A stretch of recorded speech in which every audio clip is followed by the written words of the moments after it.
You're watching Jillian's. Ito, kasama ko ang aking pamangkin. So, siya yung makakatulong ko ngayon. DIY to. Kasi kailangan ko lang ng tulong niya dahil pinakakailangan ko lang talaga yung gagawa sa medyo mataas dahil maliit ako. Medyo mahirap para sa akin. Yan, siya na rin yung maglilinis ng mga nasa pader at mga nasa pinto.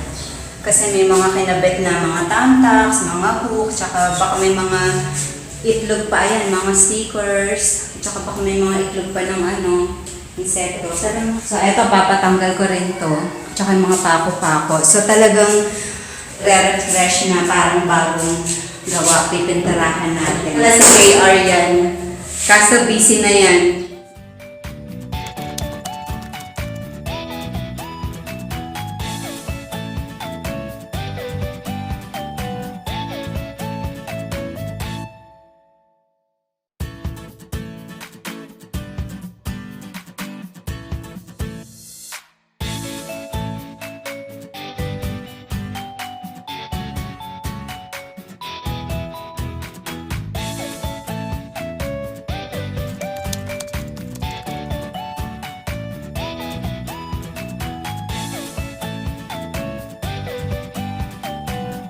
Maano na yung tubig dito sa baba. Sumisirot na.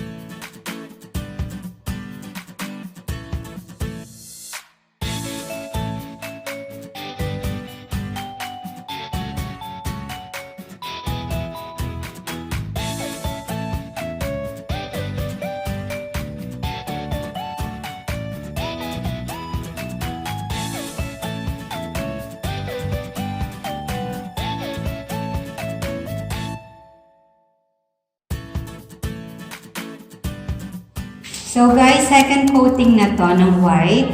Hindi na kasi available si JR. So ako na lang ang magsa-second coat at hindi ko pa sure kung aabot ako sa first coating ng wall. Okay?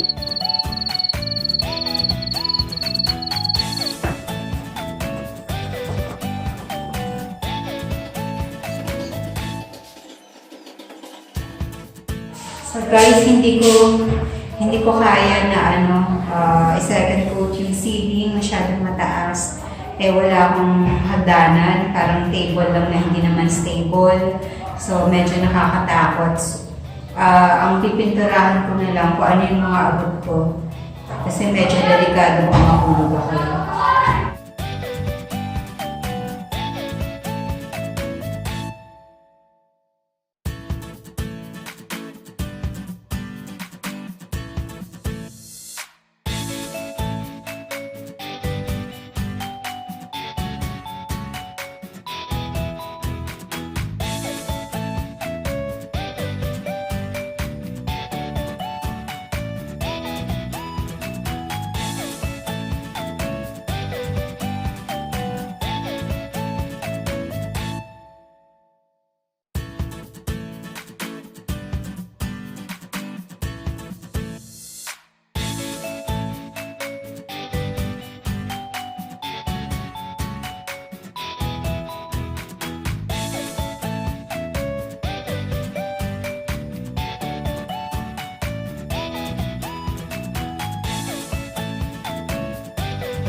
nakahiram na kami ng hagdanan, guys. So, ako na lang din ang magtutuloy kasi hindi pa available sila si JR. Ako na lang, tatry ko na lang tapusin yung painting.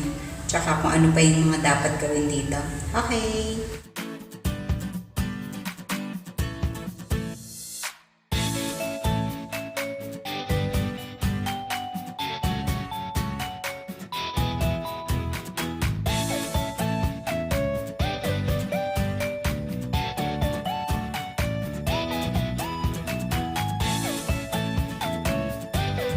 Okay guys, tapos ko na yung final coating ng ceiling. So, mag-uumpisa na ako ngayon sa wall. Hopefully matapos ko ito kasi lang first coating lang siguro matatapos ko pala. Kasi may drying time pa. Okay? At sobrang sakit na ng katawan ko. Ang hirap mag-paint sa ceiling kasi kumbaga yung effort mo pag tingala tapos yung sa kamay. So, uminom na lang ako ng ng mefenamic para maituloy ko to. Kailangan na. Okay.